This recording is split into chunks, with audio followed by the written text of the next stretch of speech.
vulnerable young people.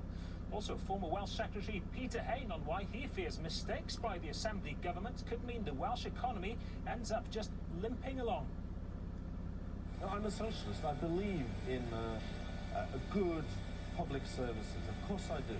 But I want, underpinning that, to there be a much stronger private sector, and that requires public investment prioritised to that end.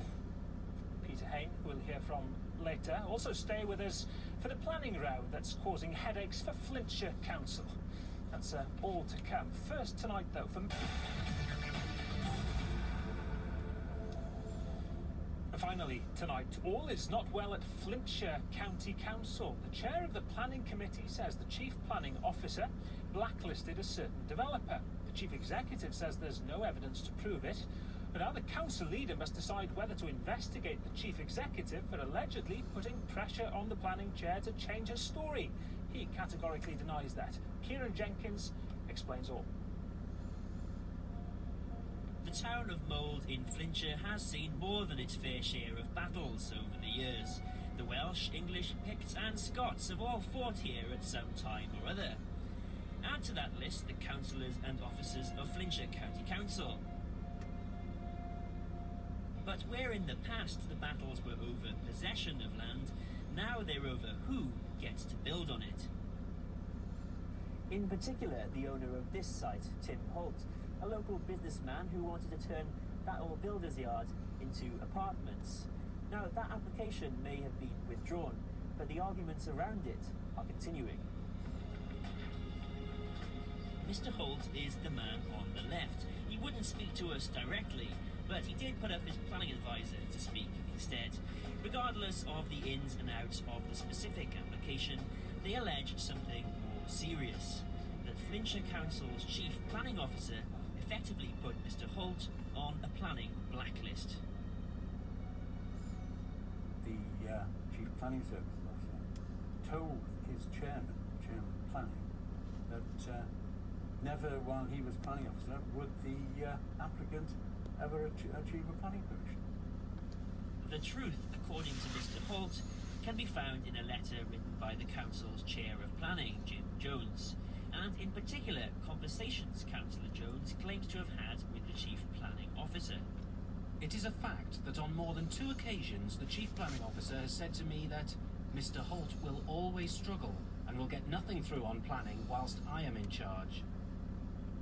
But the council denies the allegation. Mr. Hugh Evans is our chief planning officer. As you've seen from the record, Councillor Jones, who's the planning committee chairman, made that very complaint against Mr. Evans. I began to investigate that complaint and found absolutely no evidence to substantiate what Councillor Jones was saying. That investigation took the form of an interview with Councillor Jones. The other person present was the council's monitoring officer, and the result of that meeting, a set of notes signed by Councillor Jones indicating he'd changed his story. He no longer believed the chief planning officer was prejudiced against Mr. Holt. But the meeting raised more questions than answers. Shortly afterwards, Councillor Jones wrote another letter saying he wanted the notes of that meeting to be discarded, and he said he made the retraction under pressure from the chief executive and the monitoring officer. There is no evidence provided to show how in any way we exerted any pressure on Councillor Jones. The interview was conducted properly in a very good spirit, and Councillor Jones at the time appreciated having the opportunity to explain what he felt, and therefore he then retracted his allegations against Mr. Evans. It's now down to the council leader to decide whether the chief executive should himself face an investigation over his meeting with Councillor Jones. It's certainly a unique situation. It is unfortunate that the chief executive and the monitoring officer cannot give me advice, because of course they're subject to allegations, of which I'll be seeking, as I say, external legal advice as to how to progress in this matter. Whatever happened behind closed doors at the council, the upshot is that Councillor Jones stands by the allegation, and he now stands together with another councillor, alleging that a separate developer was also effectively blacklisted by the chief planning officer. Initially I was surprised at the words I read, because they just rung true to words which Hugh Evans had used in my presence to another application that was in before Flintshire. The similarities are so in line with each other, it's hard to take them apart. The council say they'll look into it. But in the meantime, some councillors have told us that their relationship with officers in the planning department is unworkable.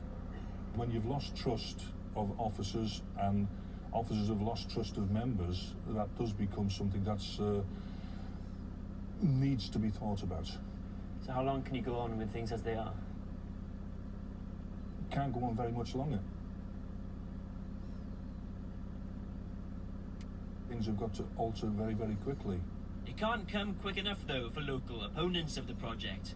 They feel the thing has left them out.